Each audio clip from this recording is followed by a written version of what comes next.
Ahí está Asia, África, América, Europa, Oceanía. Arriba las banderas, esto está ocurriendo en vivo. Desde la calle Broadway. ¡Caramba, qué avivamiento! ¡Caramba, qué felicidad! ¡Arriba el rey! ¡Está en la casa, gente! ¡Mira qué lindo! Danny Campbell, ¿cómo estás?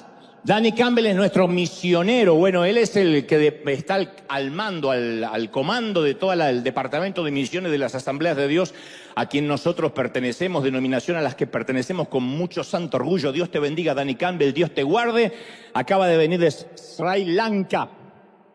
Acaba de venir de tantas bendiciones. Siempre es un placer recibirlo. Y a todos los que nos visitan, y esto es lo que quiero transmitirte. Ya te voy a transmitir lo que creo Dios puso en mi corazón. Porque lo que voy a transmitirte hoy es una operación a corazón abierto y tengo que ir anestesiándote de a poquito para que no duela. Después te despierto, cuando termina el servicio te despierto y te mando a casa. Con esos batones, esos que se nos ponen en los hospitales que deja la retaguardia al aire y te vas así. Fuera de toda broma, antes de transmitirte este mensaje, hay dos cosas que quiero decirle especialmente a la gente que nos mira del mundo. En Bahía Blanca, que es una zona de la provincia de Buenos Aires, mi país, la tarde del sábado 16 de diciembre llegó un temporal como no suele llegar a Buenos Aires. Lluvia, vientos sin precedentes y azotó esta ciudad de Bahía Blanca. Yo hace muchos años estuve predicando allí en varias ocasiones cuando aún vivía en Argentina. Cobró la vida de 13 ciudadanos, cortó el suministro eléctrico en todos los hogares y la gente se tuvo que refugiar donde pudo, bajo puentes, en casas, donde podía, porque literalmente este temporal arrasó con los techos de los clubes, con las casas. No había ocurrido esto, no hubo precedentes. Justo ocurrió un poco antes de las fiestas, entonces nosotros tratamos de reaccionar lo más rápido posible, porque estas cosas, estas inclemencias del tiempo, no respetan estatus financiero, no respetan estatus social. Vienen y arrasa con todo. Hay un club famoso en Bahía Blanca, se llama el Club Olimpo, que fue arrasado también completamente. Y nosotros lo que hicimos es inmediatamente, y esto se lo quiero decir a la gente, ahí está la gente refugiada, la gente que se puede estar durmiendo en colchones, que lo perdió todo, perdió la casa, perdió todo en un ratito, ¿no? Porque nadie se esperaba esto. A lo mejor en Florida te anuncian, va a venir un huracán, qué grado es, si va a tocar o no la costa de la Florida. Acá fue imprevisto, se esperaban lluvias, pero no esto. Entonces nosotros inmediatamente, así como hemos hecho en su momento con El Salvador, como hemos hecho con Venezuela, con México, con Acapulco hace poco, enviamos una gran remesa financiera, un monto de dinero que estoy seguro que no va a poder reconstruir toda la ciudad de Bahía Blanca. Pero en este caso el flamante presidente dijo, bueno, no hay mucho para hacer porque no hay dinero, no hay reserva federal. Entonces les dijo, en otras palabras, que van a tener que arreglarse como pudieran. No estoy haciendo un juicio de valores de lo que dijo el presidente, lo que digo es que no les pudo ayudar, no quiero decir que no quiso, no pudo, y entonces la gente quedó un poco a la deriva y nosotros enviamos una remesa financiera. Todavía no tenemos las imágenes porque costó mucho por los protocolos que hay en nuestros países, para no decir burocracia, que queda feo, pero costó mucho sacar el dinero. O sea, lo enviamos inmediatamente. Enviar el dinero fue fácil. El tema es sacarlo, pero quién lo envía y por qué, y querían ver de dónde, y tuvimos que enviar cartas y a qué cambio del dinero, porque hay si el cambio del dólar oficial, etcétera. Fue realmente frustrante. No pasa solo con Argentina, sino con la mayoría de nuestros países. Pudimos esta semana sacar el dinero. Fíjate que esto ocurrió el 16 de diciembre. Esta semana para empezar a ayudar. Y no tenemos las imágenes todavía porque ahora llegó este dinero y vamos a comprar enseres, alimentos, mantas. Todavía hay mucha gente refugiada. Pero lo quería decir aprovechando el live para toda la gente de Bahía Blanca, que yo en un momento publiqué que enviamos dinero y algunos decían, ¿a dónde llegó? ¿Y cuándo llegó? ¿Y qué se hizo? Lejos de ser una falacia, estamos ayudando y vamos a mostrarte las imágenes pronto. Fuerza, gente de Bahía Blanca, no se rindan, no se entreguen, ahí estamos con ustedes. Son parte de nuestra familia. Pero después se nos sumó el querido Ecuador. Ecuador también vive un momento durísimo que es de común conocimiento público. Hay una guerra abierta contra el narcotráfico. Las noticias pulularon esta semana de tomar un canal inclusive de televisión y allí salió el ejército a las calles. Fue realmente muy fuerte. Estas imágenes son muy fuertes porque es nuestra América Latina. Y cada vez que América Latina sangra, nosotros también sangramos, porque a pesar de que estamos de este lado de la frontera, somos inmigrantes la mayoría, venimos de estos países y nos duele tanto. Entonces sí, hubo menos protocolo y menos, por alguna razón, hubo menos burocracia, y enviamos también una remesa importante de dinero porque hay mucha gente que no puede salir a trabajar. Y esto comenzó, por lo que leí, en las cárceles y después se extendió a las calles. Entonces hay un estado de sitio que comienza a las 11 de la noche. En 2 semanas yo tengo que estar en Quito y en Guayaquil, haciendo la gira Presidente, que se agotaron las entradas ya hace casi como 6 meses, y voy a tener dos presentaciones en Quito, 2 en Guayaquil. Y entonces, claro, hablábamos con el productor si estaban las condiciones, si la gente iba a poder, y me decía, sí, vamos a cambiar algunas cositas, vamos a adelantar el horario, en vez de comenzar a las 8 de la noche, comenzaremos a las 6, entonces creo que se le va a anunciar a todos los que tienen su boleto. Dios permita que pueda ir, independientemente de todo esto, pero lo que quiero decir, al punto, para no irme del eje, estamos enviando ayuda a Ecuador, la enviamos esta semana que pasó, para toda la gente que lo necesita. Sé que algunos ecuatorianos dicen, a mí no me llegó, bueno, pero no va a través de entes gubernamentales, sino que va directamente a fundaciones de gente de mucha confianza, donde le va a llegar a la gente, donde le va a llegar a los necesitados. Así que también oramos, aquí hay muchos ecuatorianos, oramos por Ecuador para que Dios los bendiga, los sostenga y Él los proteja. Tranquilo, Dios sigue estando en el trono. Muy bien. Parecen malas noticias, pero es una oportunidad para que Dios se glorifique, para que Dios bendiga, para que podamos ser un canal de bendición. Y lo quería decir porque de alguna forma es nuestra responsabilidad. Somos una iglesia, una congregación que sale siempre a la calle, que se preocupa por los que sufren, por los necesitados, y por cuanto lo hacemos por estos pequeñitos, lo hacemos por el Señor. Así que por eso es que quería contarte estas 2 noticias. Sé que hay más malas noticias, porque alguno está pensando, ¿y El Salvador? ¿Y México? ¿Y lo que pasa allá? Nos volvemos CNN si empezamos a dar noticias.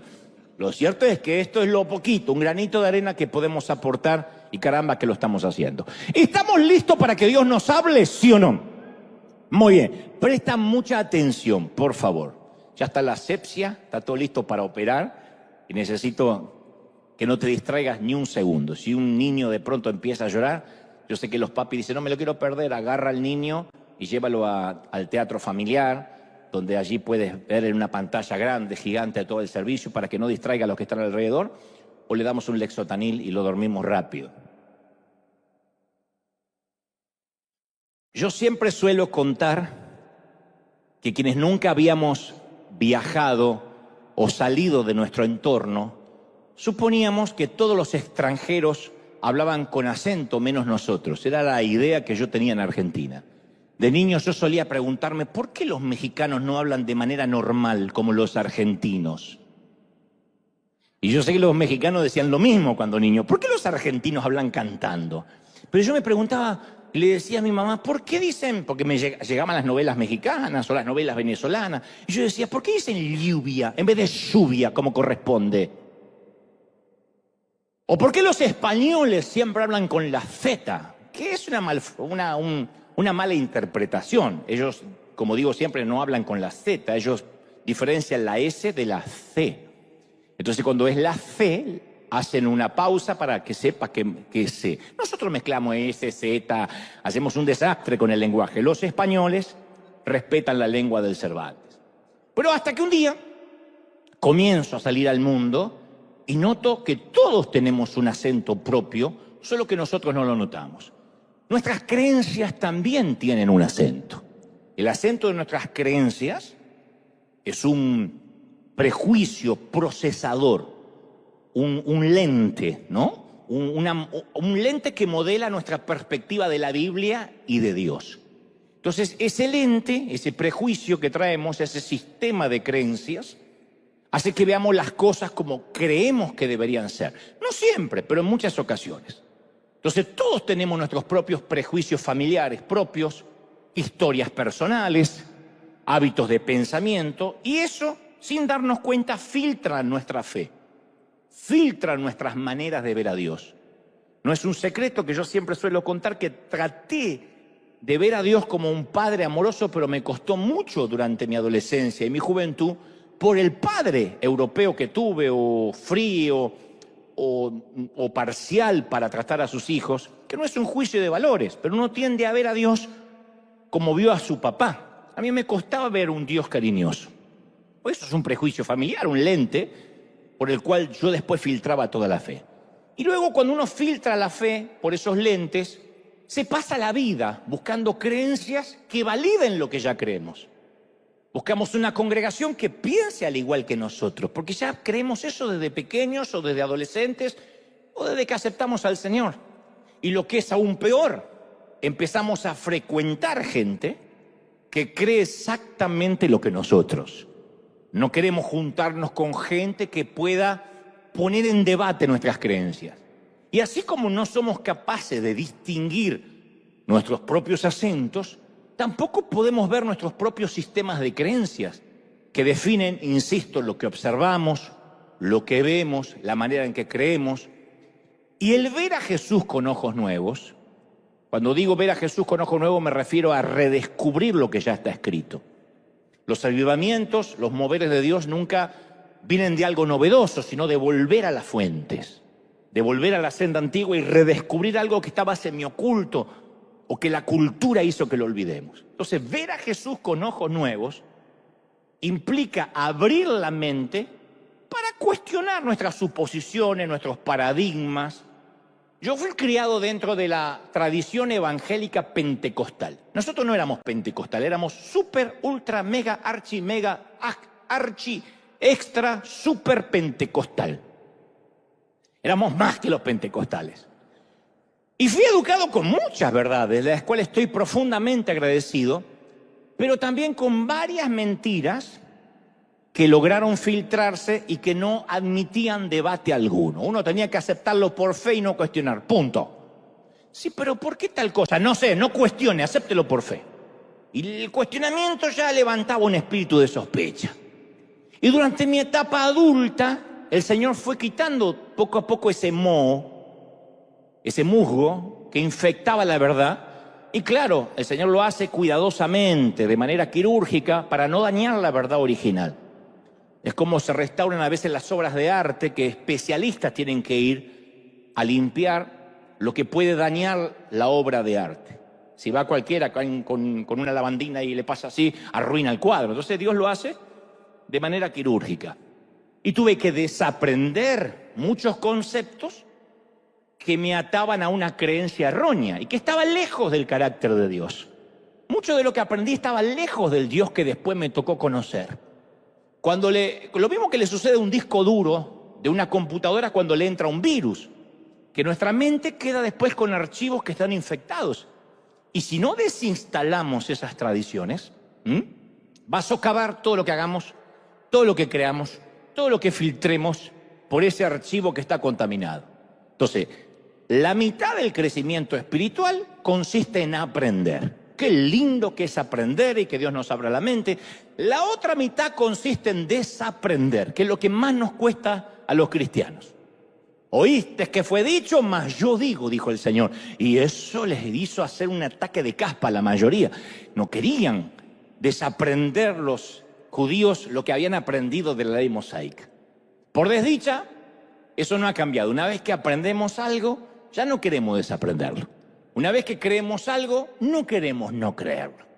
Y la misma estructura mental que nos hace enseñables, nos da el mismo potencial para a veces volvernos no enseñables. Y decimos, no, así no es como lo aprendí. Y punto.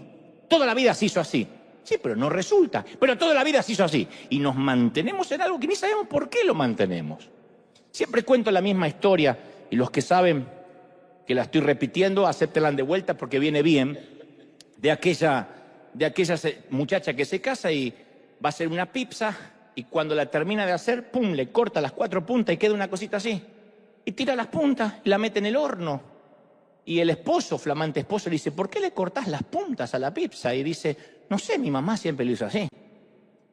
¿Pero por qué? No sé, siempre lo hizo así. Así que va y le habla con la suegra el muchacho. Se cubre con la sangre, habla con la suegra y le dice, ¿por qué su hija corta la pizza cuando le saca lo más rico de la pizza?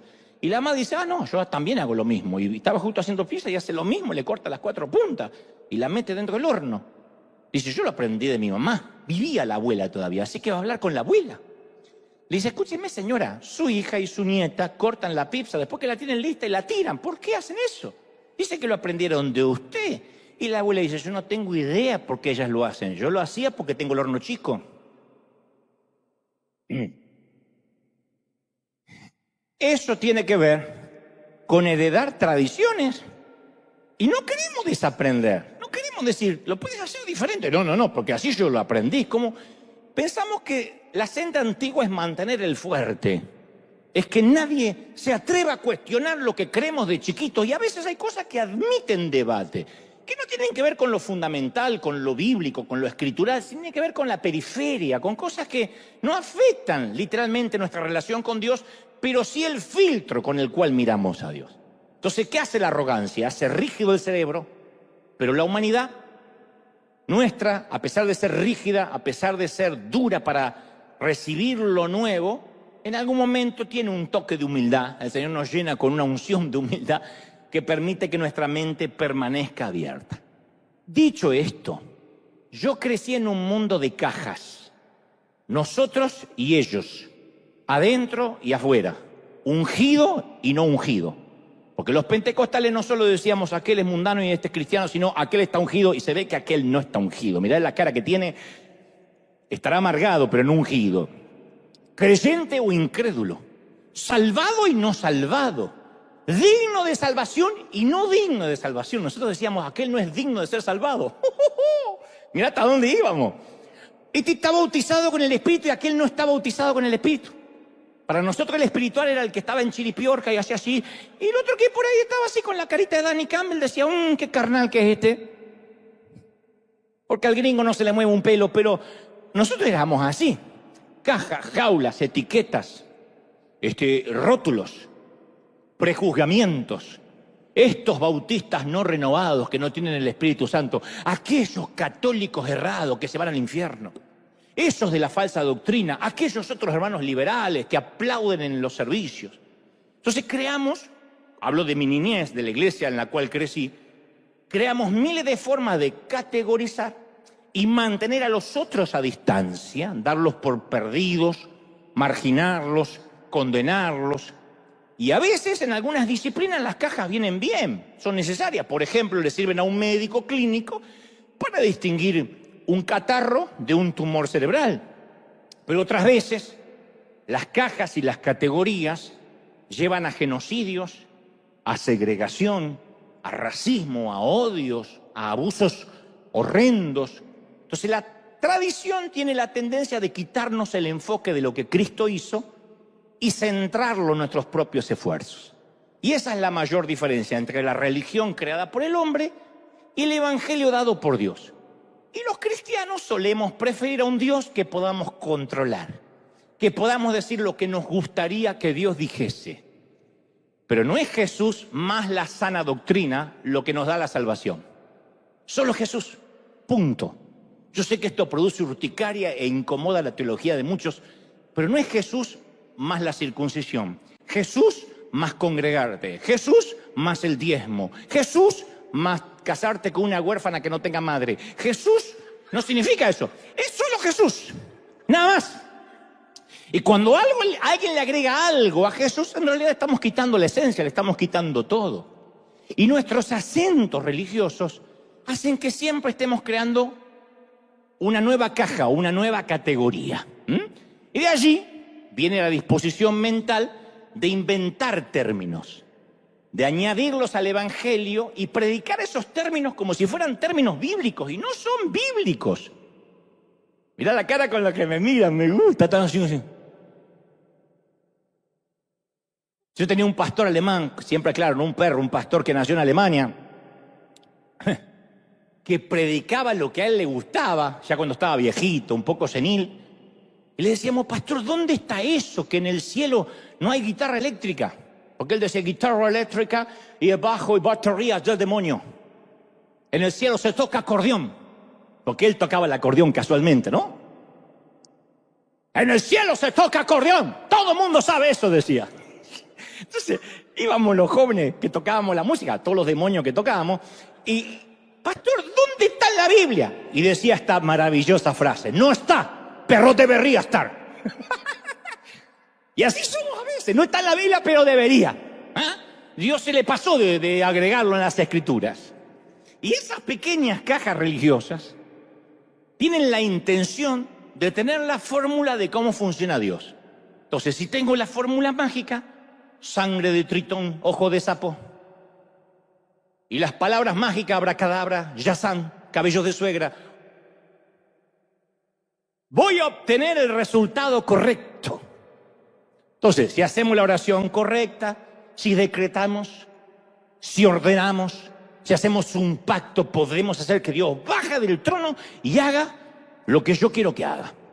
Yo he visto a cristianos perder un empleo, por ejemplo, o de repente entrar en una quiebra financiera y enojarse mucho con Dios, ponerse iracundos, enfadarse con Dios y decir: ¿cómo nos sucedió esto a nosotros, que pagamos fielmente el diezmo toda la vida?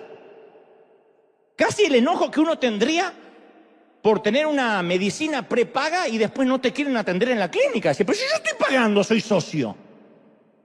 Pero yo he visto a gente enojada que de pronto no entiende que estamos viviendo en un mundo caído. Y que así como puede venir una enfermedad, un catarro, un COVID, puede venir un momento de finanzas débiles, enclenques, frágiles. Y uno no puede enojarse con Dios como si tuviéramos, insisto, un contrato unilateral, que Él sí o sí me tiene que bendecir porque yo diezmo. Magia, eso es magia. Dios bendice, sí. Pero de pronto Él no tiene la obligación, como si fuese un patrón que tiene que acceder a nuestros pactos o a nuestros contratos unilaterales. Y cuando algo de eso no funciona, creemos que hay algo malo en nosotros o que nos está fallando la fórmula. Y alguien viene y nos dice: no oraste lo suficiente, no tuviste suficiente fe. ¿Cuánta gente es lastimada cuando nos dicen eso? ¿Cuánto hemos sido lastimados que tenemos un ser querido que se debate entre la vida y la muerte y viene alguien, en vez de abrazarnos, nos dice: ¿no será que le falta fe? O lo que es peor, algo habrá hecho. ¿No tendrá un pecado oculto? Pensó. Y uno ya no sabe ni de qué arrepentirse. Uno piensa que se desconectó de Dios y por eso le toca sufrir. Entonces, el vocabulario griego y arameo del Nuevo Testamento es pequeño comparado con el lenguaje español. ¿Vieron que dicen que es más fácil hablar inglés que español? Y esto lo sabe la mayoría porque el inglés no tiene tantos adverbios, sustantivos, sinónimos. El castellano es un idioma muy rico, de manera que cuesta mucho hablar el español. Y el hebreo y el arameo son idiomas muy básicos. Principalmente el hebreo del Antiguo Testamento aún es más escaso, de modo que los traductores usan muchas palabras que no existían en las lenguas originales.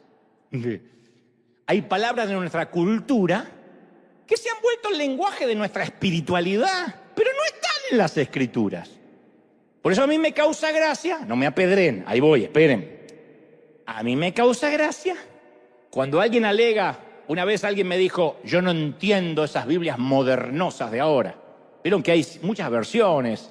Dios habla hoy, Rudy Gracia sacó Dios grita hoy. El que no lo conoce se perdió el chiste. Un amigo, Rudy. Hay un montón de versiones, ¿no? Y alguien me dijo alguna vez: yo me atengo a las verdaderas Escrituras, la antigua versión, la más antigua de Reina Valera. No me vengan con esas versiones modernas. Y no tienen en cuenta que Casiodoro de Reina era un monje español que tradujo la Biblia al español en 1569. Y luego vino un tal Cipriano de Valera, otro monje católico que se convirtió en protestante, le hizo otra revisión allá por 1602.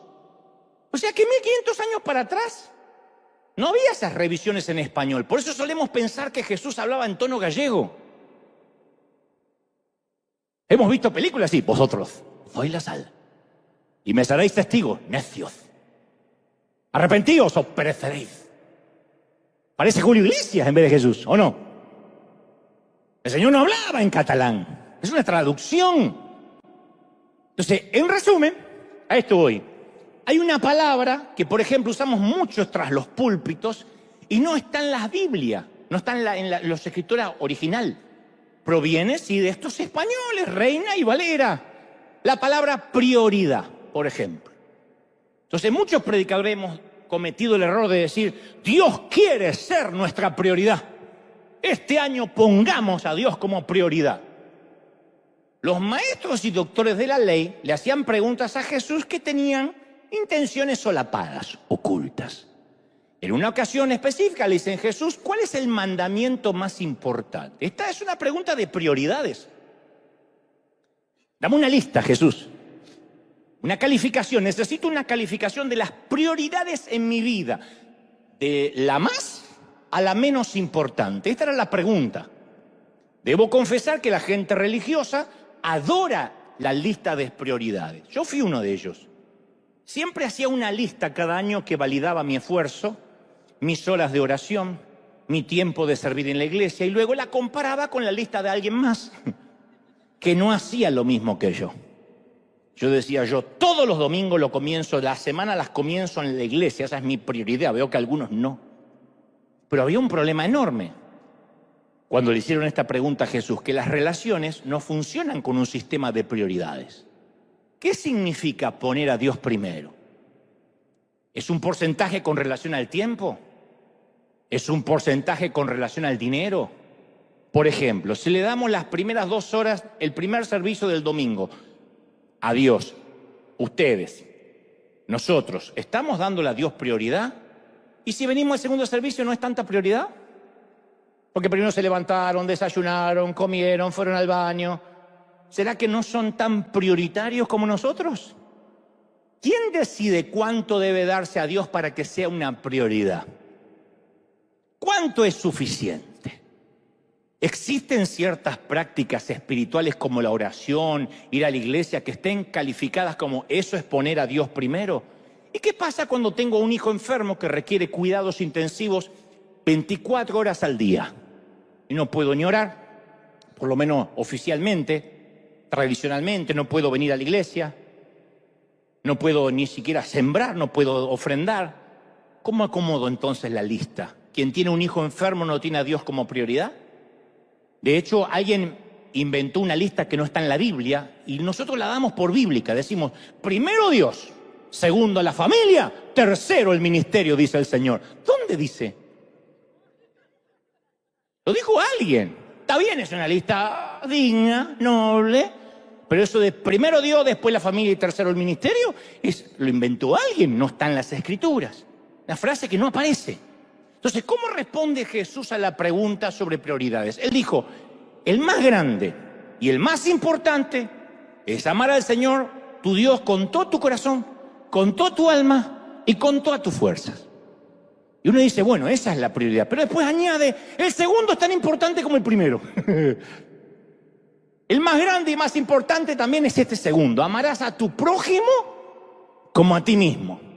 Entonces, en lugar de hacer Jesús una lista de prioridades, nos presenta algo completamente diferente. Una relación en que Dios no es el primero, sino es el centro. No está arriba, está en el medio. Las listas siempre tratan de control y comportamiento. Dios está tratando de decir, yo quiero ser el centro de todo lo que haces. Te toca una temporada en el hospital, no me pongas arriba, póngame en el medio, que yo esté en el medio. Me pones en el medio del matrimonio, en el medio de las finanzas, en el medio de tu trabajo. Yo quiero estar en el medio, en el centro de tu vida, no arriba, y ya me sacaste de encima. Porque la prioridad es, ya está, ya cumplí con Dios, le di el diezmo. Pero el Señor no es el centro de tus finanzas. No le preguntas cómo invertir, no le dices al Señor que te dé fuerzas y salud para trabajar. Vas y pagas la cuota y ya cumplí con la prioridad. Yo ya fui a la iglesia el domingo, dicen otros, y de lunes a sábado ni se acuerdan que son creyentes. Uno lo ve por el freeway, por la calle, y son demonios al volante. Pero ya le di la prioridad. Y dice, no quiero ser la prioridad, quiero ser el centro. Como una pareja, como cuando uno está enamorado, enamorada, que dice, no me pongas en prioridad y me sacas de encima, quiero ser el centro. Entonces, la razón por la que sirvo a Dios no es porque esté en mi lista, porque es mi deber que cumplir, sino porque lo amo y me ama y es el centro. ¿Sí o no? ¿Es así? Centro. Ahora, de allí a esto voy. Es que nosotros alegamos, fulanito no es un hijo de Dios, no es cristiano, porque no tiene a Dios como prioridad en su vida. Tuve el otro día en las fiestas con él y me hablaba de la empresa, me hablaba de los hijos, no me habló casi de Dios. No tiene a Dios en su prioridad. Yo te voy a contar algo a priori. La palabra cristiano fue un apodo peyorativo que los paganos le pusieron a los creyentes. El historiador Tácito hablaba de una raza de hombres con prácticas perversas, conocidos vulgarmente como cristianos. Fue un apodo vulgar, que le devolvieron el favor los cristianos porque empezaron a decirle pagano a los otros, que viene del latín pagani, ¿no? Pero técnicamente Dios no es cristiano y mucho menos evangélico, lo dije una vez y casi me apedrean. Pero la pregunta es, ¿por qué insistimos en crear cajas, categorías o denominaciones que nos definen en contraposición a lo que piensa el otro? Nosotros suponemos que un cristiano o un evangélico es alguien que estaba afuera, que Dios no lo amaba, que no era hijo de Dios. Un día repitió una oración mágica que lo transportó mágicamente hacia nuestro lado. Salió del lado oscuro y vino al lado nuestro. Pero para Jesús no hay tal cosa como los de adentro y los de afuera. Solo están los que creen y los que no creen. Entonces, ¿Dios no es cristiano evangélico? Bueno, si la pregunta es si Dios trata a los extraños, a las personas de diferente denominación, los tiene alejados porque tienen otra religión o otra fe y no los ama y no quiere saber nada con ellos hasta que no hagan una oración especial para entrar, entonces, no, Dios no es ese tipo de Dios evangélico. Creer es una actividad, no una categoría o una caja. Yo creo, es una cuestión de fe. A mí me suelen preguntar, ¿vos te considerás cristiano evangélico? Y yo siempre respondo, ¿me dirías primero qué pensás de los cristianos evangélicos y después te digo si soy uno? Y a veces me dicen, sí, un evangélico. Hace poco alguien me dijo, un artista me dijo, sí, los evangélicos son los enemigos de los homosexuales, los que se oponen al aborto, los condenadores, los iracundos, los constructores de grietas, los que te condenan en las redes. Cuando alguien no piensa como él, te manda al infierno. Dije, no soy uno de ellos, no. ¿Y qué son? Ni idea, soy de los que creen. Soy de los que creen, los que tienen relación, los que tienen un padre, pero no tengo nada que ver con la religión esa, nada que ver. Entonces, los cristianos tenemos fama de no poder convivir pacíficamente con alguien que no crea lo que nosotros creemos. Por eso te decía al principio, a veces hay que abrir la mente. Y mientras más nos llenamos la boca de tolerar la diversidad, más descalificamos y condenamos al que piensa distinto. Entonces, para Jesús las categorías no se dividen en nosotros y ellos, evangélicos y católicos, perfecto e imperfecto, santo y pecador. Por eso cuando descubrimos a Jesús con ojos nuevos, esto incomoda nuestras creencias heredadas, nuestros sistemas de prejuicios heredados. Porque el verdadero cristianismo no es una religión. Fue la proclamación del fin de la religión. La cruz es el fin de la religión. La cruz no es una nueva religión, o lo que es peor, la mejor religión de todas. El cristianismo y los evangélicos no somos el camino. Esto le va a molestar a alguien. Los evangélicos no somos el camino. Jesús es el camino. Jesucristo es el camino. Alguien tiene que decir, este es mi Señor. ¡Aleluya! La iglesia cuadrangular no es el camino, las asambleas de Dios no es el camino, los renovados, los bautistas, los presbiterianos no son el camino. Jesús es el camino. Y como te dije, yo me crié en una cultura donde los biblistas usaban las escrituras como una vara de medir para identificar quién estaba dentro y quién estaba afuera. Y esas barreras crearon polarización, segregación, división y nos mantuvo distantes del plano unificador de Dios. Entonces, el camino más fácil para marcar las reglas es que nosotros estamos dentro. Menos mal que estamos dentro y hay gente que está afuera, que no son los que no pudieron entrar. Estoy hablando en términos metafóricos. No importa si eras por cuestiones periféricas. No importa si aquel estaba afuera porque las damas se tiñen el cabello. Hay iglesias que dejan gente afuera porque se hizo un tatuaje. Está fuera del camino del Señor porque se miró el juego del calamar por Netflix.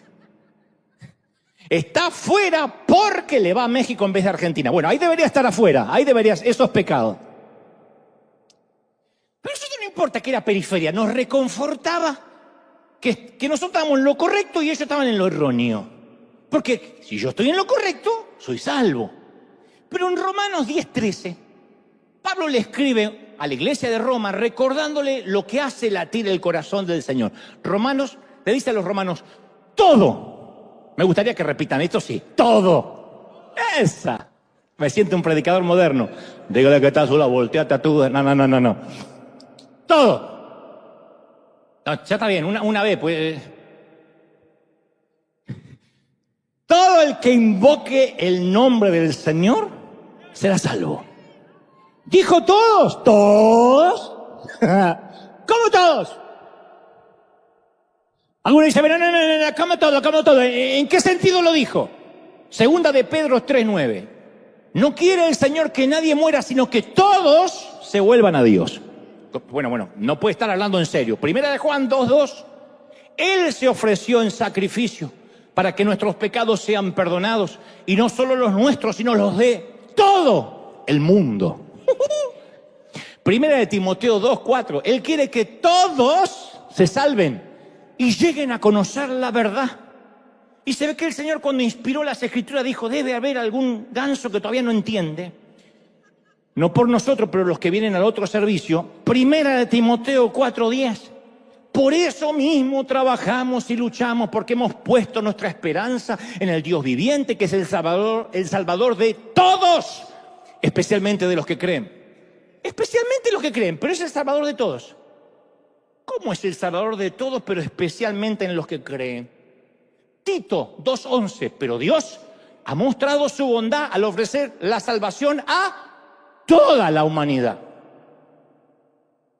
Romanos 5:18. Y así, a través de la ofensa de un hombre, puso bajo la condenación a todos los hombres. Así también, el acto justo de Jesucristo hace justo a todos los hombres para que tengan vida. Entonces, el Evangelio, la buena noticia, es que Jesús nos incluyó a todos en su vida, en su relación con el Dios del Padre. La buena noticia es que lo hizo sin nuestro voto. Si lo creemos o no, no lo hace más o menos verdadero. Entonces, ¿qué o quién me salva? ¿O lo hizo Dios en Jesús o me salvo yo mismo? La verdad es que fue Dios quien decidió salvarnos a todos. ¡Qué lindo!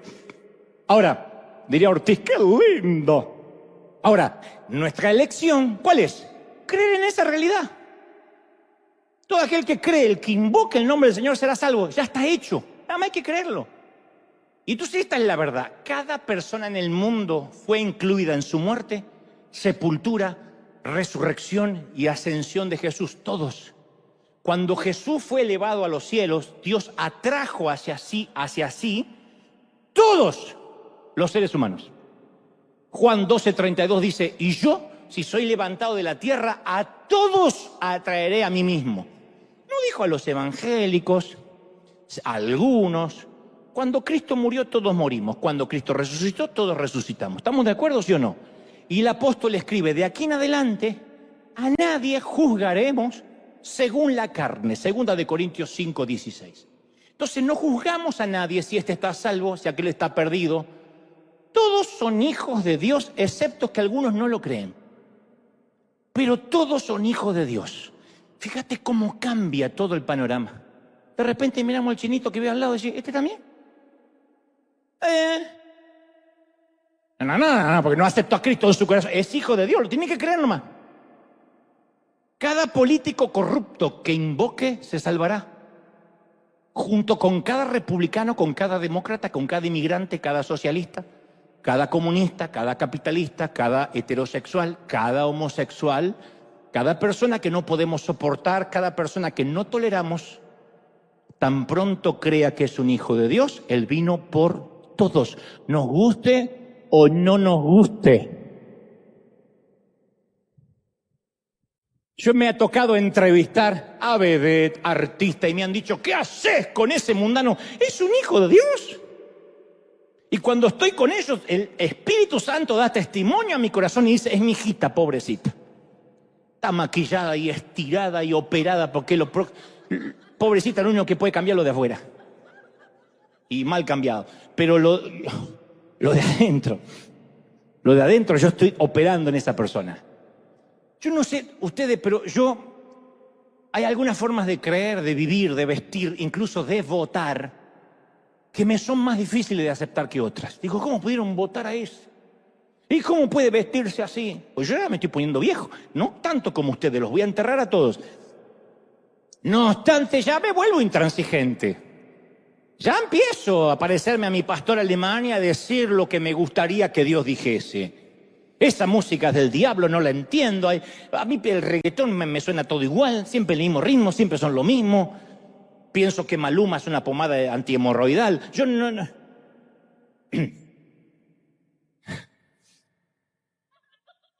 Entonces yo ya empiezo a ver con un filtro. El filtro de la edad. Hay personas con las cuales fundamentalmente estoy en desacuerdo y otras que en general no me agradan. Y ahí hay una afirmación que llega de Pablo que me choquea. Dice, todo el que invoque el nombre del Señor será salvo.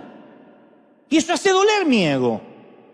Me hace sentir incómodo. Digo, ¿cómo? A ver, todo, qué bruto, todo. Pero a la vez me da un suspiro de alivio. Porque no tenemos que ser nosotros quienes decidamos quién está dentro y quién está afuera. Eso es maravilloso. Según Pablo, Dios ya decidió eso y Dios dice que todos los que invoquen serán salvos. Punto.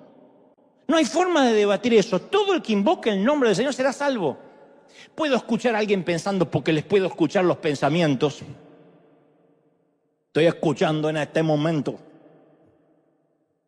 Alguien dice, bueno, tampoco alcanza solo con invocar a Dios. Esto sería un evangelio facilista. Y otra vez, estamos justificando crear otra caja. Otra forma de dividir a la gente en categorías de valor. Según nuestro criterio, el ladrón crucificado en la cruz al lado de Jesús no debió haberse salvado por el simple hecho de invocar al Señor. Para los que no lo recuerdan, Lucas 23:42 dice que le dijo a Jesús, acuérdate de mí cuando vengas en tu reino. Esto en palabras contemporáneas es, hey, ¿te vas a acordar de mí, no? Gracias. Bueno, no podía ser así porque estaba crucificado, pero...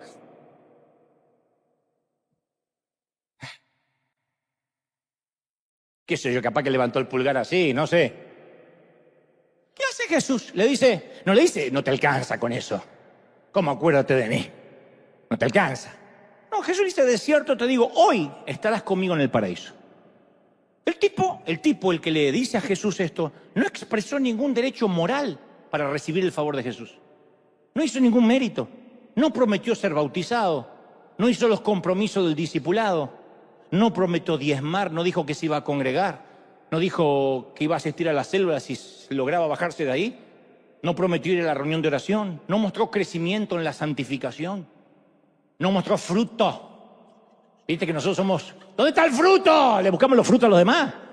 Estamos secos como un palo viejo, pero buscamos fruto a los demás. No repitió la oración del pecador. No hizo la oración del penitente. El tipo no dijo, Señor Jesús, te recibo en mi corazón. Nada. No pasó al altar.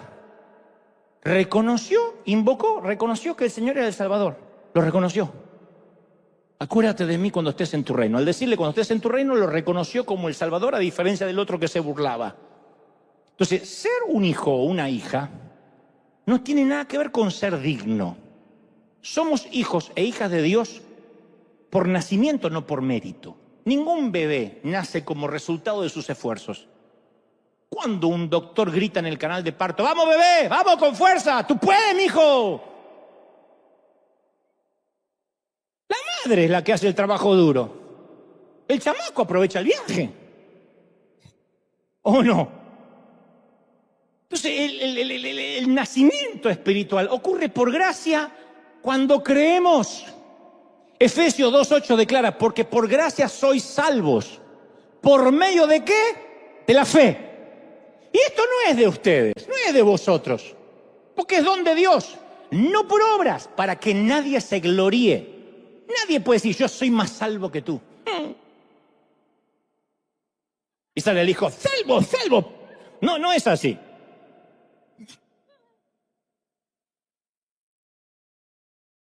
No se basa en nuestro desempeño, sino en la obra acabada de Jesús y nuestra fe en ese trabajo terminado. Alguien tiene que decir, ese es mi Dios.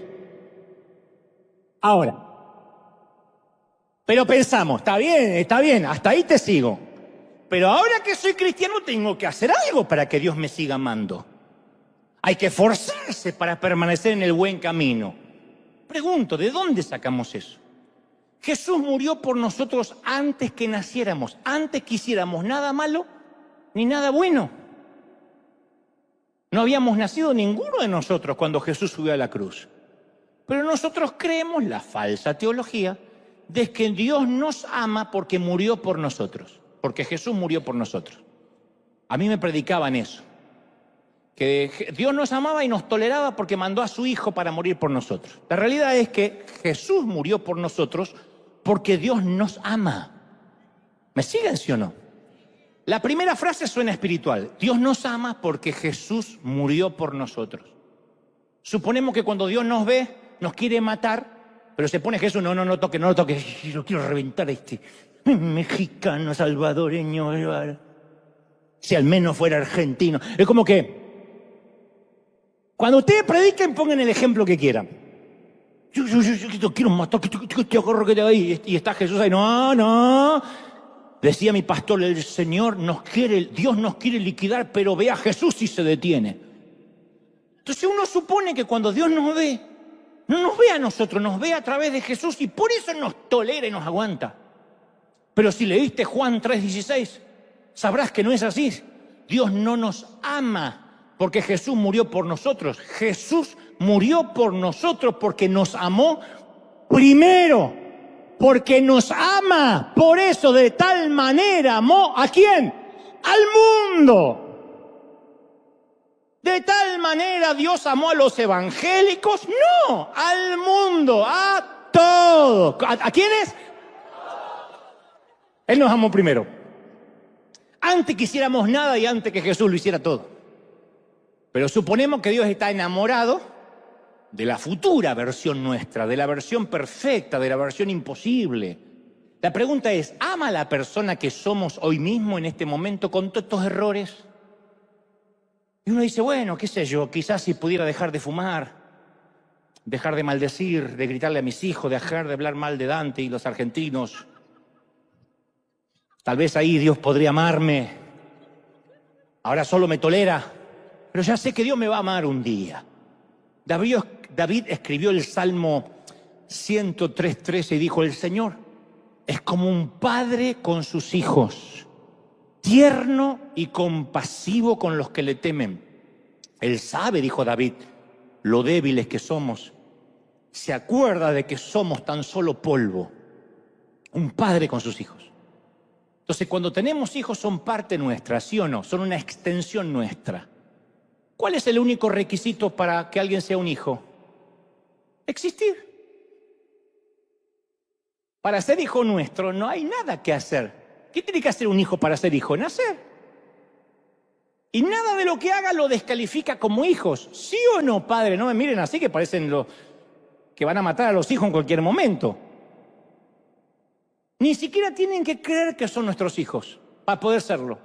Pueden creerlo, pueden no creerlo, son hijos nuestros. Incluso si uno de nuestros hijos decidiera no volver a hablarnos nunca más, no podría cambiar su identidad de hijo. ¿Es así o no es así? No te hablo más, te odio. Es tu hijo igual. Aguántese. Ahora, ¿tendría impacto en nuestra relación? Sí. ¿Cambiaría su identidad? No. ¡Qué atentos que están! Va de vuelta, me encantó, me siento un maestro. ¿Tendría impacto en nuestra relación? ¿Cambiaría su identidad? Está bueno. Ahora, no pueden negar que son nuestros hijos, incluso pueden ir a la corte y cambiarse el apellido. No me quiero llamar más Goebbels, me voy a llamar Messi. Si aún se cambiara el apellido, no tiene suficiente poder para cambiar la verdad de quién es. Aunque obviamente su elección va a afectar la relación con sus padres. Efesios 4:5 dice, un Señor, una fe, un bautismo, un Dios y Padre de todos, el cual es sobre todos y por todos y en todos. Es como que lo repite una y otra vez. Cada ser humano con el que interactuamos es un hijo de Dios. Porque solo lo único que tiene que hacer es invocar a Dios para aceptar esa realidad. Yo no puedo decir, aquel es un hijo del diablo. El ladrón de la cruz, esos dos que están al lado de él, son hijos del diablo. Hijos de Dios. Pero nos cuesta comprender horrores ese tipo de gracia. Y razonamos y decimos, no es cierto. Cualquiera no puede ser un hijo de Dios. ¿Cómo que cualquiera es un hijo de Dios? Mucho menos si no es un buen cristiano. Yo titulé este mensaje, Homero no es un hijo de Dios. Y falta el subtítulo que es, y otras legendarias mentiras evangélicas. Y literalmente durante esta semana me enviaron a arder en el infierno. Los Simpsons, yo sé que la mayoría jamás lo ha visto, porque a esa hora justo cuando lo pasaban en Fox estaban orando, pero Los Simpsons es una serie animada que fue creada en 1989, primero para la Fox por Matt Groening y después la compró el holding de Disney. Y Homero representa el estereotipo en la caricatura, en la animación, del tipo grosero, incompetente, el tipo es torpe, vago, mal padre, peor esposo, descuidado. Se dedica a ir a la taberna, beber cerveza, ver la televisión. Entonces pude haber titulado el mensaje con alguien de la vida real. Yo iba a poner, el Puma Rodríguez no es un hijo de Dios. Taylor Swift no es una hija de Dios. Bukele no es un hijo de Dios. Oh, ¿viste que pensaron? Él sí. ¿Se dan cuenta? ¿Se dan cuenta? ¿Me siguen? ¿Me siguen? ¿Por qué uno sí, por qué el otro no? Ay, no, porque con lo que Bukele está haciendo, ¿se dan cuenta que el Hijo de Dios para nosotros es según las obras? ¿Para qué vengo explicando si nació el hijo, es hijo, aunque se cambie el apellido? Bukele, Paquita la del barrio. Rata de dos patas, te estoy hablando a ti. Aunque un bicho rastrero, aunque sea muy chiquito, así era, comparado contigo, una hija de Dios, a un paso de invocar al Señor. De hecho, cuando yo posteé lo de Homero, dije, voy a un personaje ficticio. Alguien me escribió debajo un estudio bíblico sobre Cristian Castro. Pobrecito, no lo perdonan. Porque como estuvo acá un par de veces y dijeron, no, ese no es un hijo de Dios y tú lo subiste al altar. Siempre aclaro, acá no tenemos altar, acá nunca hemos sacrificado a nadie. Tenemos ganas de sacrificar a veces a alguien, pero no. Cristian Castro se va al infierno porque el gallito le canta para el mundo y se tiñe el cabello. Y no, babosadas. Y a pesar de que yo puse a Homero, y es un simple dibujo animado, la sola mención que Homero no es un hijo de Dios y que eso constituía una mentira evangélica, hizo que quisieran crucificarme. Esto muestra a las claras que vivimos clasificando quién es salvo y quién no, según lo que aparenta ser. Aquella mujer, mira cómo se viste, se nota que es salva. Aquella, en vez de una falda, parece un cinturón, esa se va al infierno, mira.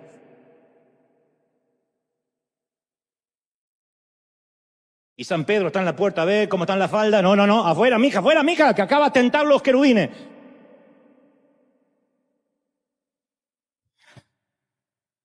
Y nosotros decimos, no, me ponían, Dios no puede considerar a su hijo a un tipo como Homero. Una caricatura.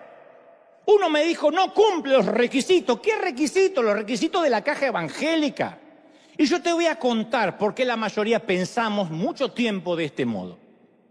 Los que nacimos en un hogar cristiano o más o menos fuimos criados en un hogar cristiano, desde muy niños aprendimos. Yo aprendí de chiquito que Dios detestaba las malas calificaciones en matemáticas y que Dios se entristecía cuando los niños nos olvidábamos del regalo del Día de las Madres. Ese era Dios. Después fui a la secundaria y descubrí que los intereses de Dios se expandieron un poco más. Ahora estaba obsesionado con el sexo, Dios, con las malas compañías y las drogas. Y esto es en gran parte porque damos por sentado que aquellos que tienen autoridad sobre nosotros fueron puestos por Dios, claro. Por lo tanto, pensamos que ellos piensan como Dios piensa.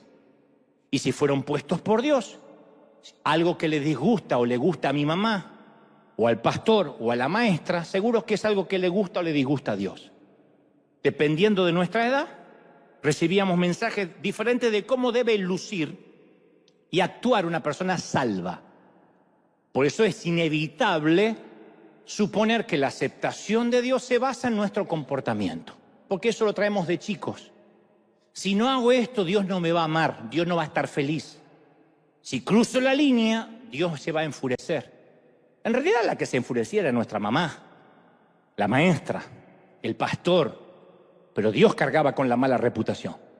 Entonces muchas de nuestras creencias de lo que le agrada a Dios es producto de lo que le agradaba a quienes nos formaron, como el pastor que tuve. El acordeón es de Dios y la guitarra eléctrica es del demonio. Él era lo que le agradaba y le desagradaba a él, no a Dios. Él estaba envejeciendo, no Dios. Dios no envejece. Entonces tomamos esa asombrosa relación basada en gracia, llena de amor, y construimos un muro de reglas alrededor de ellas. Y ahí es cuando convertimos la relación en religión. Y nos metemos en un búnker religioso, en un monasterio lleno de reglas, de leyes a las que llamamos sana doctrina, y nunca podemos cumplirlas. Cuanto más tiempo yo llevo como pastor, menos propenso soy a decirle a la gente lo que tiene que hacer. Si lo que buscas es una lista tonta de lo que debes y no debes para llevar una vida santa, te equivocaste de iglesia. Porque cuando nos centramos en Jesús, cuando Él es el centro, no la prioridad, el centro y no un conjunto de doctrinas, todo empieza a encajar en su lugar. Las doctrinas tratan la conducta, nunca tratan el corazón. ¿Qué sirve que yo los ande vigilando a ver qué hacen, con quién se acuesta, qué toman, qué beben, qué fuman? La doctrina nunca modifica las actitudes.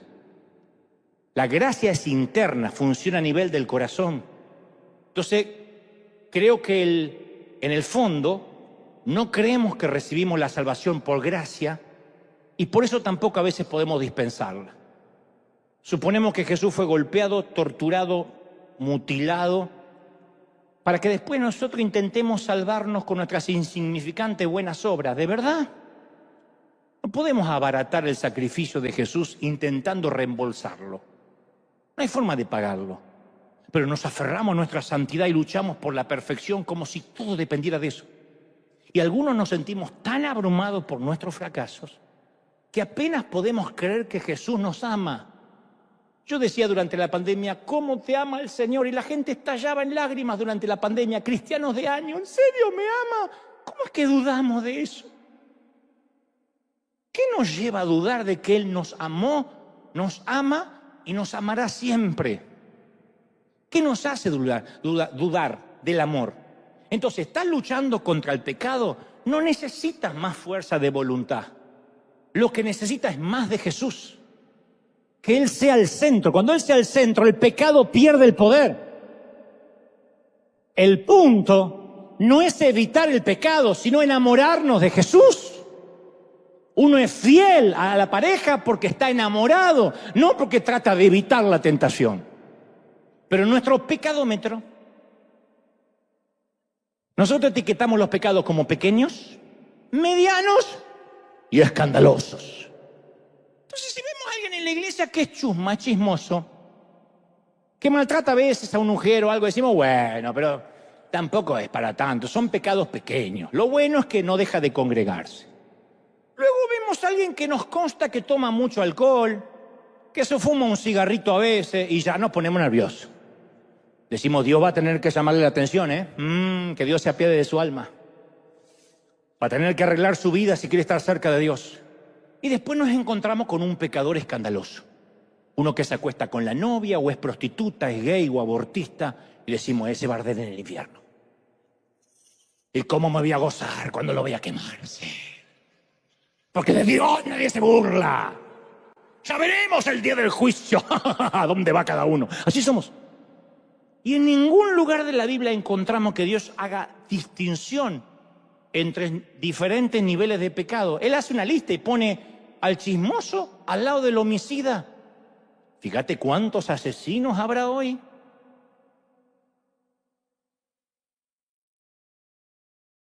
Él no comparte nuestro sistema de evaluación. Para él todos los pecados son igual de malos y todos los pecadores merecen el mismo amor, como el infierno, el mismo amor. Sácamela que no entendió nada, se acaba de despertar. Entonces, es evidente que los pecados tienen diferentes consecuencias. Algunos hacen que te metan en la cárcel, otros que te rompan la cara. Algunos quizás no se van a notar. Para Dios, todos los pecados son iguales, todos merecen el mismo perdón y el mismo amor. Dios arroja los pecados al fondo de la mar, pero algunos han recibido el ministerio de buceo.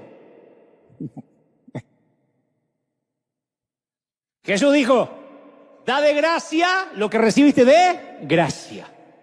Entonces, la única manera de poder dar gratuitamente algo es si lo hemos recibido gratuitamente. En tanto que no hayamos recibido su perdón, su gracia completa y gratuita, no podemos otorgarlo completa y gratuitamente. Ese es el problema. Cuando yo veo a alguien que condena rápido al otro es porque no cree que él fue perdonado. Uno no puede dar lo que no tiene. Al que mucho se le perdonó, mucho ama, dijo el Señor.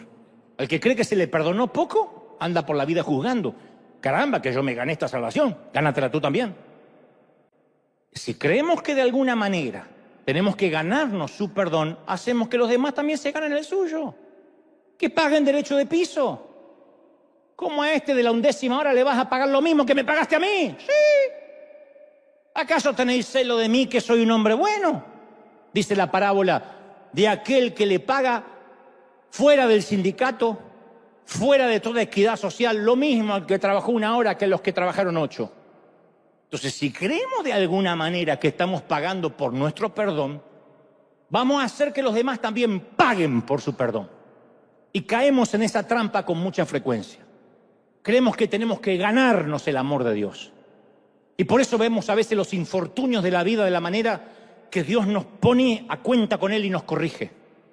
Estamos cortos de dinero para llegar a fin de mes y pensamos que Dios se está vengando de nosotros porque no ofrendamos. Se nos poncha una llanta, yo lo he visto en mis padres. Se ponchaba una llanta, el auto se detenía y mi madre decía, esto es lo que nos merecemos por salir sin orar. Y mi papá cambiando la rueda, ¡y! Esto te pasa, viejo, yo te dije, oremos, oremos. No colaboraba con el arca y ayudaba con el diluvio la vieja. Señor, yo sabía que ibas a permitir esto porque no hicimos el devocional, es que me levanté tarde. ¿Te puedo decir algo importante?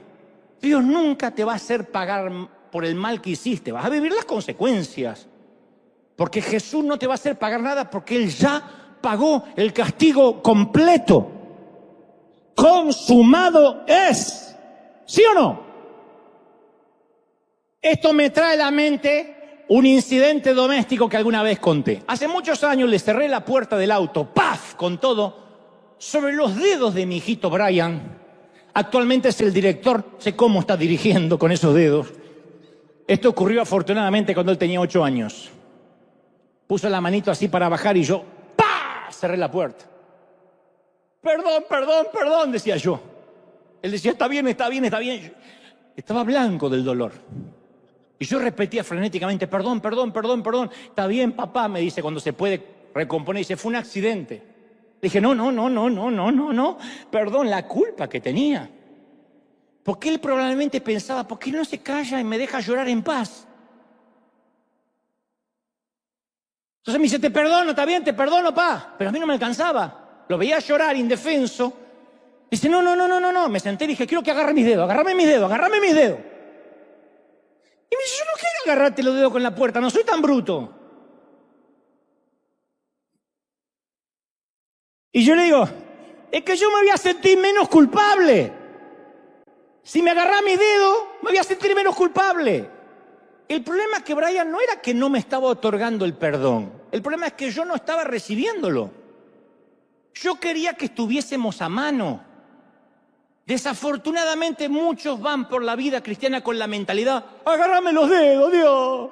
Agárrame los dedos, Dios. No recibieron el perdón que Dios proveyó de manera gratuita. Así que quieren que Dios los haga sufrir un poco para saber que están pagando. Ellos creen que si Dios los hace sufrir un poquito, los hace sentir mejor acerca del pecado que cometieron. De allí viene el origen de las penitencias. Por eso las penitencias funcionan en muchas iglesias o en muchas religiones. En la iglesia católica, 4 Ave María, 5 Padre Nuestro, una caminata a la Virgen. En la iglesia evangélica, 6 meses de sentarse en el banco, 1 año que te quitamos la comunión, 1 año y medio sin tocar un instrumento. La disciplina funciona porque, bueno, me mandé una metida de pata, pero estoy pagando. Hasta que no recibamos el perdón que Dios nos dio gratuitamente, no somos capaces de dárselo a los demás. Y si tienes un problema otorgando perdón, probablemente tengas un problema recibiendo el perdón. Y si tienes problema para recibir el perdón, probablemente tienes problemas en creerlo. Así que según tú eres un cristiano, pero en el fondo no te consideras un hijo de Dios. Porque si te consideraras un hijo de Dios, recibirías el perdón. Esto no es una licencia para salir a pecar. Bueno, hago lo que quiera, total soy hijo de Dios. Porque vas a pagar las consecuencias. Porque va a afectar tu relación con Dios. Uno más se enamora de Jesús, menos poder tiene el pecado sobre nosotros, no nos atrae. Más nos llenamos el depósito de Cristo, más nos alejamos del pecado, de la mala vida, de las tentaciones. Así funciona. Jesús vino a buscar y a salvar los que están perdidos. No esperó que deambularan por la puerta de la sinagoga. Él mismo se invitaba a sus casas a comer y no tenía prisa por irse. Entonces su deseo de estar con lo que nosotros llamamos pecadores a mí me asombra, pero más me asombra cómo a los pecadores les gustaba estar con él. Viste que lo típico es que la gente mala no quiere estar con gente que supuestamente es buena, y a la inversa. Por eso los pecadores evitaban a los fariseos y viceversa. Los fariseos insistían en que se cumpliera un estricto código de conducta antes de aceptarlos como judíos genuinos. Entonces, desde la superioridad del púlpito, predicaban normas, doctrina, que ellos eran incapaces de cumplir. Le dijo el Señor: hipócritas, ponen normas altas que ustedes en privado ni siquiera siguen. Pero la Biblia muestra que los pecadores se sentaban a la mesa con Jesús, pasaban horas escuchándolo, haciéndole preguntas, riendo, llorando. Quedaban cautivados por su compasión, fascinados con sus explicaciones de cómo vivir. Y Jesús los dejaba pertenecer mucho antes de que creyeran. Mucho antes de comportarse como cristianos o de guardar alguna doctrina. Los amaba antes de que guardaran alguna doctrina. Le dijo a la samaritana, a la prostituta: hija. Hija, ¿de verdad? ¿Qué hizo para ser hija? Esta mujer cobra por los favores sexuales que dispensa. Y le dices: hija. Pero nosotros los cristianos hasta solemos ser groseros. Con la excusa de que el evangelio verdadero ofende, creemos que tenemos licencia para ofender. A mí me suelen escribir: sí, hay filas para entrar en River porque les acaricias los oídos. Oféndelos y vas a ver cuántos te quedan. ¿De verdad? ¿Esa es la motivación? ¿Esa es la excusa para que las congregaciones nunca crezcan y los nuevos no conozcan a Cristo? ¿De verdad son 4 gatos locos porque tienen la verdad absoluta? ¿De verdad? A veces conocemos a un gay, a una lesbiana o una pareja que convive sin estar casados y pensamos que lo primero es advertirles en nuestro primer encuentro respecto a su sexualidad. Como si la vida sexual fuera lo primero que le interesa a Dios. Arreglen eso porque si no, no pueden ser hijos míos. Todo va a venir. Lo primero es el amor, la gracia, la misericordia, lo que Jesús es. Lo demás, cuando Él sea el centro, uno cambia. No subestimemos al Espíritu Santo. Entonces, cuando el pecado se vuelve más importante que el pecador, Debería sonar una alarma en nuestra cabeza. Danger, danger, danger. Ahora bien, amerita hacer la última aclaración. Cuando la gente me escribe diciendo, gracias a tus mensajes, me libré del cautiverio del legalismo, he salido de la caja de la religión, yo entiendo lo que intenta decirme y lo agradezco como una simple herramienta o cartero. No obstante, hay que ser cuidadoso cuando uno deja atrás las cajas, por muy malas que hayan sido. Porque cuando lo hacemos, nos vemos tentados a hacer una nueva caja y a meternos en esa nueva caja. Es muy fácil, así estamos, de volvernos arrogantes y farisaicos de nuevo y juzgar a las personas que siguen en aquella caja que nosotros acabamos de salir. Porque involuntariamente seguimos participando en la división de los seres humanos, en las clasificaciones de control, de juicio. Nuestra arrogancia es que a veces construimos una caja nueva y dejamos a Dios afuera. Por eso nunca vamos a decir que en River tenemos la verdad absoluta. ¿Cómo la vamos a tener si el que está predicando acá es un simple carretero roto como la mayoría que escucha? Somos apenas un grupo de gente quebrada que hemos sido invitados a la mesa del Señor.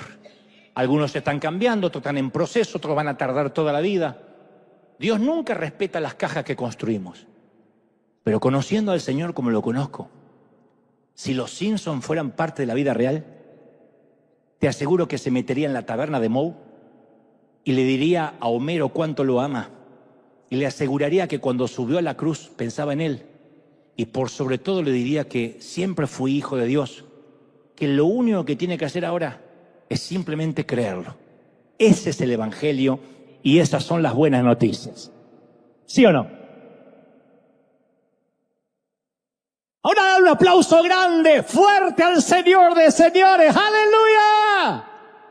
Cuando te pongas de pie, dale un aplauso grande, gigantesco al Señor de señores, al Rey de reyes. Somos hijos de Dios. ¡Aleluya! ¡Wow! Alguien tiene que celebrar y decir, Señor, ese es el Evangelio, esas son las buenas noticias. ¡Wow! ¡Impresionante! Cuando hacemos la gira, esta presidente, yo suelo decirle, no esperes a que yo te haga repetir una oración, porque sería insultar vuestra inteligencia. Y siempre hay allí políticos, artistas, católicos, ateos, judíos. Le digo, no te voy a hacer repetir una oración. Ustedes saben cómo hablar con un padre. Solo tienes que creerlo, porque si repites una oración sería un rezo y estarías repitiendo como loro. Tú sabes cómo hacerlo. Dicen que las oraciones más sinceras ocurren entre las paredes de los hospitales y en las gramas recién cortadas de los cementerios. Y hay oraciones más sinceras allí que entre las paredes de la iglesia. Y ahí no hay ningún cura, ningún rabino y ningún pastor para guiarnos en oración. Uno sabe cómo buscar a Dios. Señor, ayúdame. Todos hemos dicho eso en alguna ocasión y solo con creerlo. Luego Jesús se hace el centro de nuestra vida, no la prioridad. Y a partir de ser el centro no se trata ni de congregarnos más, ni de diezmar, ni de ser evangélico, ni buscar una sana doctrina, ni fijarte que te van a decir cómo tienes que vestirte y a qué fiestas tienes que ir. Y si puedes o no puedes bailar. Y si a partir de ahora puedes dejar esto y puedes hacer lo otro. No hay ninguna regla. Lo único que tienes que saber es que no hay nada que pueda separarnos del amor de Dios, ni lo alto, ni lo profundo, ni lo presente, ni lo porvenir, ni ninguna otra cosa creada nos separará del amor de Dios. Alguien tiene que decir, ese es el Señor. ¡Aleluya! ¡Al Rey! ¡Bendito sea! Ha liberado el Señor nuestras almas y nuestras mentes hoy. ¡Wow! ¿Lo recibes, sí o no? Levanta tus manos al cielo conmigo, ya casi nos vamos. Pero aquí en casa, si puedes, en el living, en la sala, en el sillón, levanta las manos conmigo del Señor. Gracias. Gracias por esta palabra, gracias por siempre haberme amado. No sabe lo que se libera cuando le dices gracias por haberme amado siempre. El Señor te amó cuando fracasaste, te amó cuando estabas sucio. Y cuando decidiste correr al Padre como el hijo pródigo, Él salió al encuentro y te abrazó lleno de lodo. Y ni siquiera tuviste que decir por qué hiciste lo que hiciste. Solo el Padre toma la palabra y dice, aquel que se perdió ha regresado. Hagan una fiesta Y este evangelio es para todos, le gusta a quien le guste, no me importa si me excomulgan. Este evangelio es para cualquier católico, para cualquier judío, para cualquier musulmán, para cualquier testigo de Jehová, para cualquier hermano libre, para cualquier hermano de los santos de los últimos días, para cualquier reformado, presbiteriano, para el que tenga el bautismo del Espíritu y para el que no lo tenga, para el bautista y para el pentecostal, para el que no cree en nada, el que dice no creo en Dios. Tan solo cuando lo creas vas a recibir esta verdad que sigue siendo verdad aunque tú no lo creas. Él es tu Padre. ¿Cómo te ama el Señor? ¿Cómo te ama el Señor, hija? ¿Cómo te ama el Señor? ¿Cómo te ama el Señor? Y no saben las veces que le he dicho, Señor, ¿tú de verdad me amas a mí? No me metas en una bolsa con todo. Dime si amas a Dante Miguel. Y más de una ocasión él me dice, ¿cómo no te voy a amar si yo decidí tu gestación? Si desde el vientre de tu madre yo te elegí. Y así ha sido con cada quien. Y me amaste cuando estuve lejos de ti. Oh, no sabía, no sabes cuánto. Y me amaste cuando te di la espalda. Sí, yo estaba ahí. Y aquellas veces que el pecado te ofendió, porque yo sé que te ofendió, sí te separaste, pero nunca dejé de amarte. ¿Te ama el Señor? Recibe eso. En casa, donde estés. Solo créelo. Todo aquel que invoque el nombre del Señor será salvo. Y no me digan que es una metáfora. Bueno, invoque significa algo más. No, solo eso. Señor, ten misericordia de mí. Me consta de gente que lo ha invocado en una ambulancia a punto de morir. Otros en medio de un infarto. Otros en el último minuto de tener un accidente. Señor mío. Y conociendo el carácter de mi Dios, Él dice, hay uno más que me invocó, uno más que sabe que existo, uno más que sabe que soy su Padre, para que ninguno se pierda, sino que todos tengan vida eterna. Hoy levanta las manos, bebe. ¿Cómo cambia nuestro evangelismo cuando vemos a todos como hijos? Porque ya no salimos a buscar perdidos, ni mundanos, ni salimos a regenerar hijos del diablo. Salimos a buscar nuestros hermanos. Y salimos a buscar los hermanos que están en guerra y los hermanos divorciados y los hermanos que dudan de su identidad sexual y los que tienen una sexualidad diferente, y salimos a buscar los ladrones y los corruptos. Son nuestros hermanos, solo que han desconocido que son hijos de Dios. Y si le han hablado de Dios, se han sentido indignos de sentarse a la mesa. Vamos a decir, el Señor dice que Él te ama y Él va a limpiarte luego y vendrá un proceso, pero Él te ama. Levanta las manos, siente que algo ha cambiado. Aquí en la atmósfera atrás, los que están escuchando en casa, los que están recibiendo esto a través de las naciones, Padre, he transmitido lo que creo me has dicho que diga. He hablado y no he omitido ni he quitado una tilde a lo que sé que es tu revelación. Torpemente he hablado al intelecto, pero sé que tu Espíritu Santo ha hablado donde yo no puedo, los tuétanos, el corazón, el alma. Levanta las manos y dile, Señor, yo me llevo este amor impregnado por encima, delante, detrás, a los costados. No digas nunca más Dios no me ama, nunca más digas Dios se apartó de mí. Te ama el Señor, te sostiene en su mano. Él, nadie quita de su mano los que Él ha escogido, y Él te ha escogido. Él ha dicho, tú eres mío, nadie te robará de mi mano. Padre, yo he transmitido esta palabra para liberación. Quita toda caja, no permita que hagamos una nueva caja, solamente que amemos lo que tú has hecho en la cruz. Amamos la cruz, amamos el fin de la religión, amamos el fin de la religión organizada. Vamos en contra de todo aquello que quieran poner franquicia o monopolizar lo que tú has hecho en la cruz. Señor, nos aferramos a la cruz.